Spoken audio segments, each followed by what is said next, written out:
To speak Pig Latin, start by moving the consonant at the beginning of the word you want to say to the end. Then, just add a to the end of the word.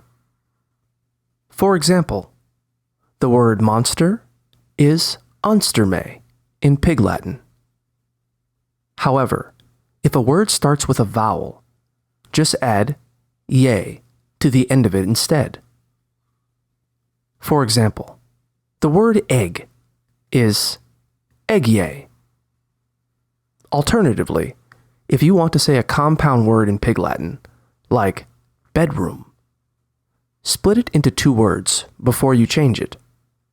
So, bedroom would become bed and room.